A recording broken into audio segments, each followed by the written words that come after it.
मोर ना रामचंद्र किरसानी मालकानगिरी जिला पद्मगिरी ग्राम पंचायतर माउलीगुड़ा गाँव में मोर घर। मोर स्त्रीर ना आज्ञा जमुना किरसानी। से होची ए गाँवर बिहन माँ।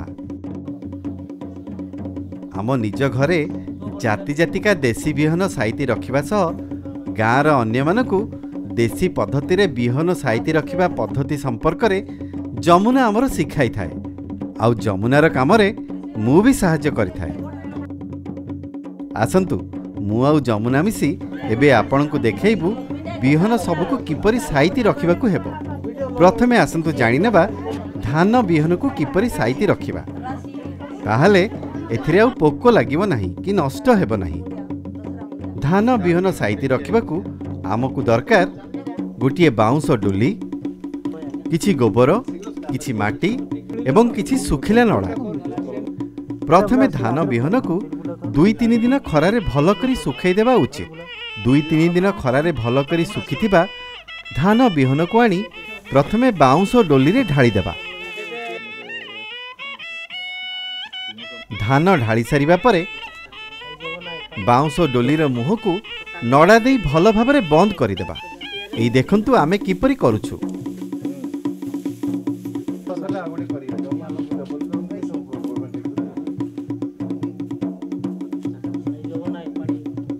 एथर गोबर और माटी को भल भाबरे गोलाइबा।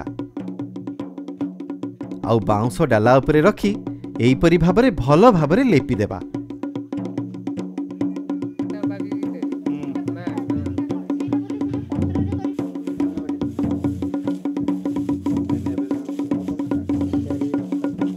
एथर बाउंस डोलार चारि पाखरे मध्य माटी और गोबरर पतला लेप देई हल्का खरारे किछि समय सुखाई देबा। तापरे धान थिबा एई डोलाटी को नहीं घरर कोनोसी अंधारिया स्थान बा भाड़ी पट्टा उपरे साइती रखिबा। धान बिहन को एपरि साइती रखिले बाहरर आर्द्रता और वायु एथिरे पसे नाही। धान को पोको किंबा मूसा परी क्षतिकारक जीव नष्ट करि पारे नाही। पुणी धान बिहन को एपरि साइती रखिले एई बिहनरु गछ भल बढ़ी थाए एवं अमल भी भल होई थाए।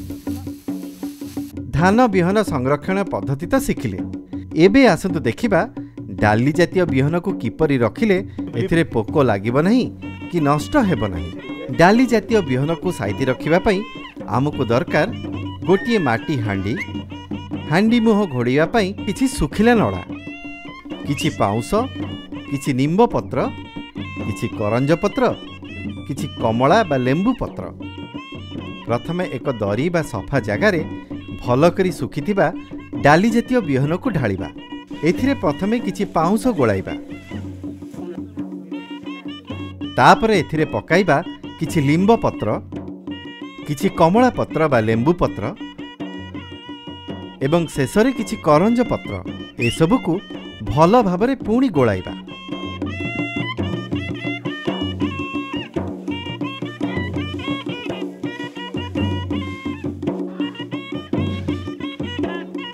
एबे माटी हांडी रे 2 मुठा पाउंस छिंचिबा। तापरे एई पत्र और पाउंस मिसा डाली बिहन को एई माटी हांडी रे भर्ती करिबा।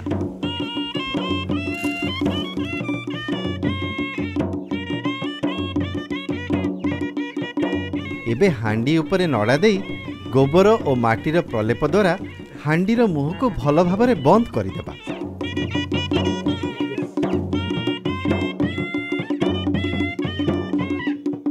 एई देखंतु आमे किपरि करूछु। एथर हांडीटी को हल्का खरारे सुखाई भाड़ी पटा बा घरर अंधारिया स्थान रे रखिदेबा। डाली जातीय बिहन को एपरि संरक्षण करिबा द्वारा बिहन रे पोको लागिबे नाही।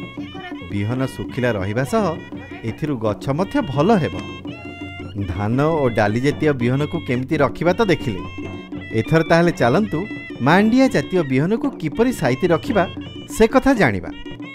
एथिपई आमको दरकार किछि सियाली लटा बा झोट सूता। प्रथमे सियाली पत्र रे मोटा खलीटी तैयारी करिबा। तापरे सियाली लटा बा सूता को एईपरि सजाई पकाई देबा। सूता उपरे आगरु तैयारी होई रहिथिबा सियाली पत्रर खली को रखिबा। एथर भल करी सुखिथिबा मांडिया बिहन को एथिरे ढालिबा।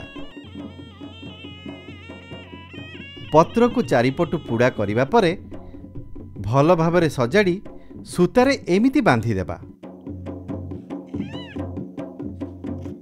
ए देखंतु आमे किपरि बांधुचु।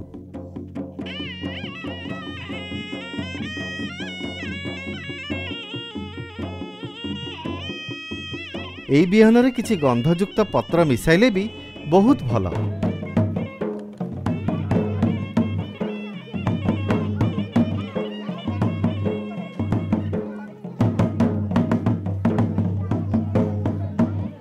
एथर पोड़ाटी को नहीं रोसई होतुबा चुली उपरे टांगी देबा।